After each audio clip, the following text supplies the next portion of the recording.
It's called Raised. Here we go.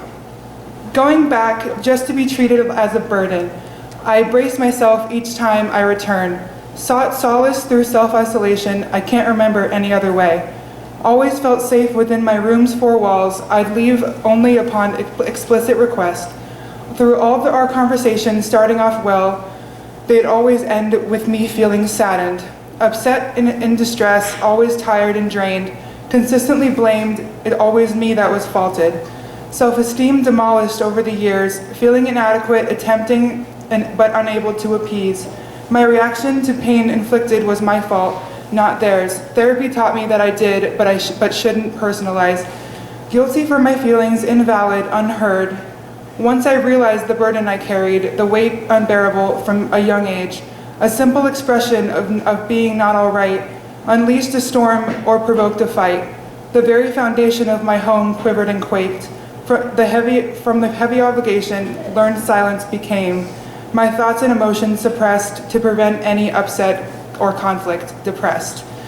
Trapped with no other options, caged. Upon the first opportunity to depart, I fully engaged. For me, it was college in a completely different state, a chance to change my point of view, to see myself and learn who I am and what I can do. Under a light, fresh, and brand new. Independence was a mirror, an opportunity, a chance for self-discovery, to delve deeper than just a glance. A fresh new perspective revealed the unspoken reality, the truth behind personas and their intentional falsity, a facade, a costume, a mask most hide behind, the unacknowledged truth, ignored, purposely blind. For long I felt so out of place, and as for long I felt so out of place, as if who I'd become was now unbefitting of the place I came from. I refuse to backtrack the immense progress I've made undone. The only option left is to be truly authentic. My transcendence has begun. Perceived since I was young as unpolished and unfinished, made me feel widely unwanted, as if only through force of a familial obligation would I ever receive any love or support.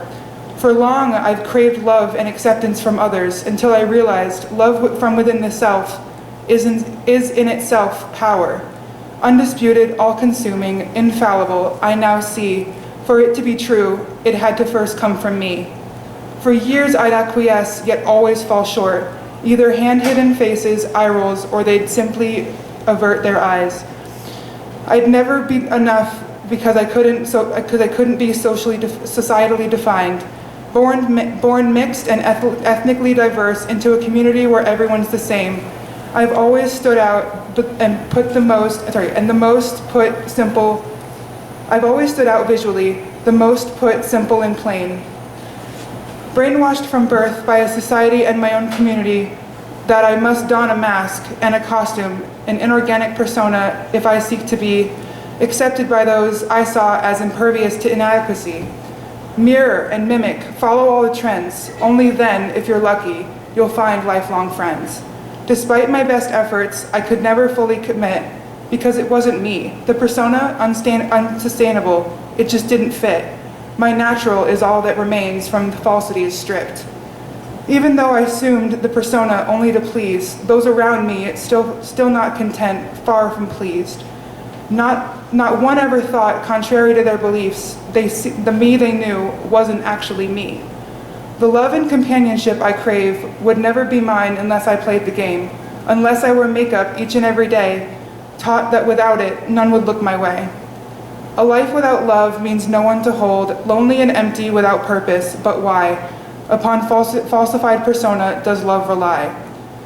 Manufactured standard impossible to uphold, fake not the only choice toward desired result. Just the thought makes me cringe of engaging in behaviors to disguise what's genuine. Serve explicitly as a contrast to all my core beliefs, sense of self infringed upon, unwillingly seized. Mindsets molded by needless polish and primping are learned and passed down way of thinking. Myself and many others see past the smokescreen. There's more value in substance than anything visually perceived. In childhood, through my more formative years, I've always stood out among my peers. I did what I could to blend in year after year until I realized my uniqueness is special, remarkable, sincere. More recently, seen as divergent, openly defiant, and deviant. Labels which used to hurt now fill me with pride. Peculiarly abnormal, unorthodox, eccentric. I've embraced them all with grace, head held high. Every choice, every action compared to those of peers or a much wider crowd. Actions deemed right seemed so wrong, but the actions deemed wrong felt so right. Confused and conflicted most of my life. Authentic or appropriate, a daily choice, conflict, for all torn between personal preference and conformity, like me, except what I've come to realize is that most never see, in the end, who decides what really matters? Me. Though in the beginning was too insecure, my friends showed me my true value and worth. They showed me unconditional love through and through.